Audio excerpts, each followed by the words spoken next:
Hello out there. It's me, Mr. Corcoran. And him. Hi, it's me, Darn Dog. So he and I are going to show you how to do these Darn Dog podcast. How do you spell that? Well, you spell it P-A-W-E-D, podcast, because you don't have hands. Oh, I get it. Good one, Luna. All right, so this is what you do. First of all, you have to have the 2 books that you read for 7 minutes, and you have to put them. You're going to set them up for Darn Dog, and we're not going to record this on video. We're going to record this just audio, so we can hear it, right? Yeah, you can hear it. Does not see it? Exactly. Okay.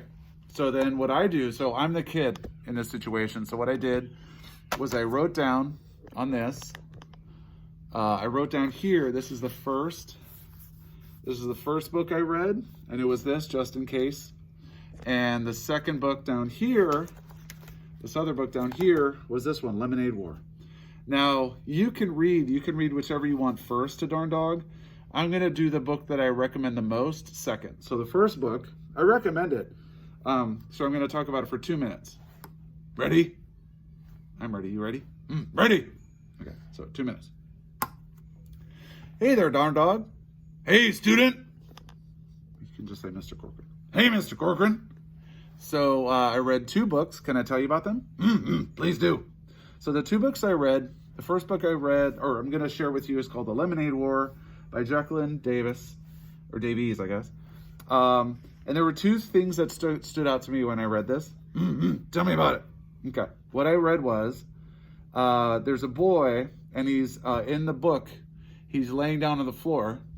I can relate to that. Right, so he's laying on the floor, and he's actually pretty moody, and we don't know why.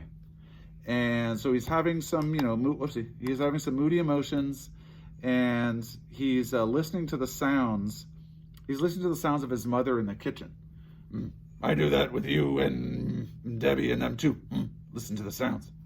All right, anyway, so he's listening to the sounds of his mom, and he hears his mom trying to move an air conditioner and is like scraping the floor. And he thinks, should I go help her? But then he doesn't. He also says this, quote, "It was like that kind of weather, giving up kind of weather." Whoa, what does that mean? I don't know what that means. It's interesting though, huh?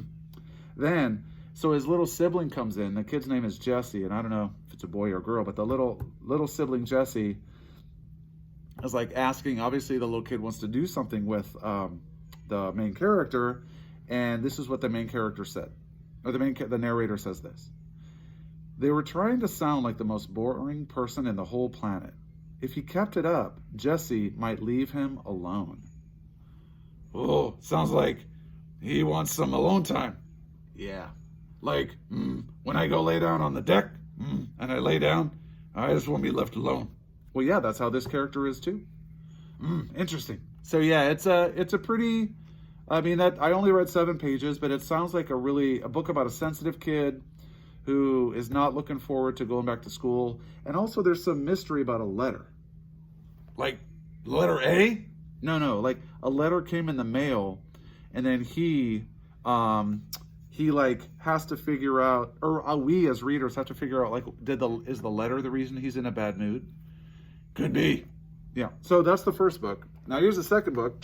The second book is called Just in Case, and it's Rules, Tools, and Maybe a Bully. All right.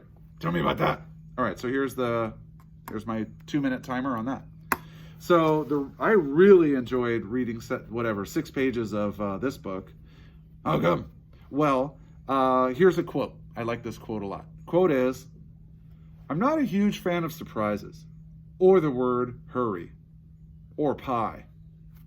Pie is fruit and goo ganging up together and pretending to be dessert." Food humor. I like that. I like pie better though. Yeah, I know you like pie. The point is, the author, like, I've never heard someone refer to pie as fruit and goo ganging up together and pretending to be dessert. So, Rachel Vale, kudos. That's a funny line. I am with him. Pie is delicious, though. That's not the point. Okay, here's another line that made me laugh. Let me hear it. It said, Dad showed me a newspaper article to prove how fun the county fair would be. It said that lumberjacks throw axes. I'm not sure why Dad wants kids to be near flying axes.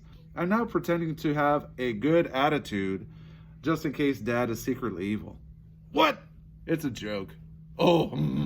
So what he's saying is, and this is the part that made me laugh, I'm not sure why Dad wants his kids near flying axes, but I'm now pretending to have a good attitude just in case Dad is secretly evil. Then what? So September 5th says, lumberjacks are awesome. The one Elizabeth and I decided to root for was Mike O'Sullivan.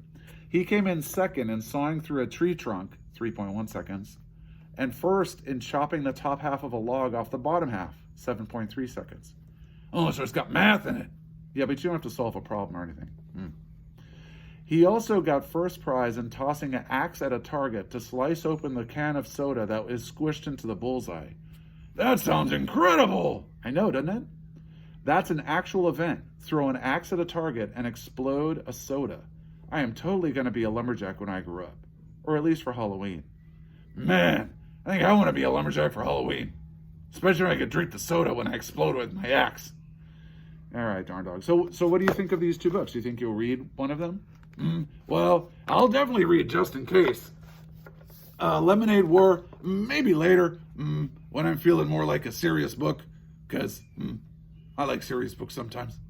Well, so there you have it. I'm going to take this audio. I think I could take this audio and just turn it into a podcast. I don't know. And if not, we'll figure it out. Thanks, darn dog. You're welcome. Who's next?